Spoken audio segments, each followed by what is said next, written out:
Welcome back in. What does it truly mean to face the end of life? 180 days to die, to live invites audiences on a heartfelt journey through love, loss, and resilience. Here to share more are Executive Director of the Marsh, Stephanie Weisman, and the play's director, Robert Kelley. Thank you both so much for being here today. Thank you for having us. We're so interested to hear about this play. Stephanie, you're the playwright. I want to ask you, what is the play about?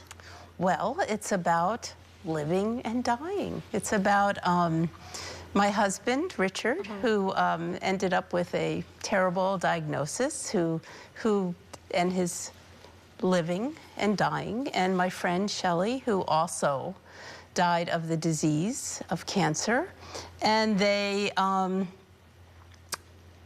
both chose to do the end-of-life option. And it's also about a woman who also has been through a cancer diagnosis, and how this all wets out, and about the end-of-life option that became legal in California in 2016, and hoping that people can find out information and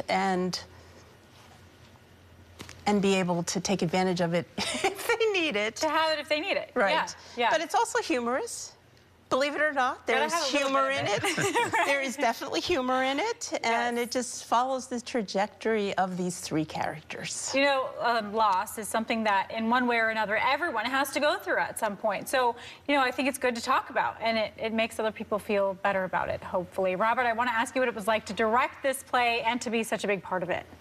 Well, it's a real honor for me. I've admired Stephanie's work at the Marsh for years and years. It somewhat parallels my career. I was at TheaterWorks Silicon Valley for quite a while, for 50 years. And this was a chance to be part of her journey as well as my own. And it's a play about things that everybody experiences, just like you said. It's something that we have in common, something that we're all going to deal with in various ways over the years. And this was a chance to get in deeper and see what the truth of this was for her and ultimately for everyone who comes to see the show. Obviously a very personal topic for so many people, Stephanie, very much, including yourself. What challenges do you face in doing a play like this? Well, it's about death. And, that's one. You know, and who really wants to face death?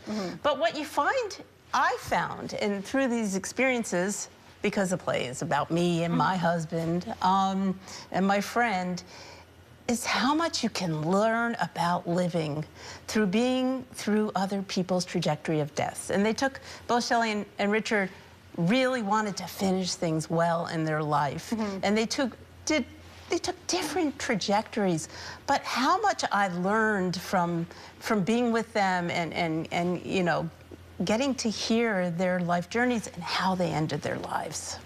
So how was it working together on such a topic together, and how did you all make this play happen? Well, I thought the biggest part of the journey was trying to find the inspiration that she brought to it in the midst of a topic that's one people try to avoid. What can we find in here? And I think we found a lot. There's a real inspiring journey that you witness, and in some ways you take on your own. That's been the thrill for me. Very cool. And Stephanie, can you tell us a little bit about the message that you hope people maybe take away with them, how they feel after they see the production that you've put together?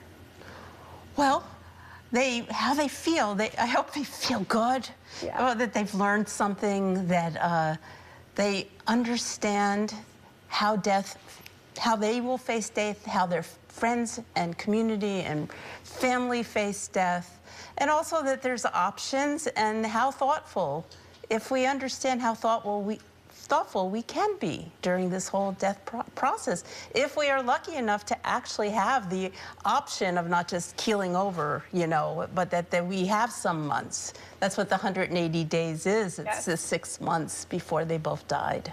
Will you tell me a little bit about what your experience has been in having a support system? Because I imagine this play will be a support system for many people who go through something similar. Yes, I mean, you know, and one of the, you know, like wanting, I wish I'd known more then that I know now. So that's part of why the play's so important. It's like, you can find out these things. There's death doulas, there's counselors, there's grief groups.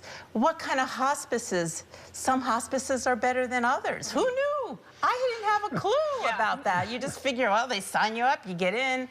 But there's options. And like you would research anything else, this is kind of a perk or whatever to research how you want to die or how you can help those around you who are dying and how to live.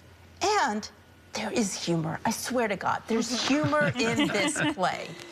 All right, thanks so much, Stephanie. Robert, last question for you both is just tell us how people can get tickets, how they can come out and see this.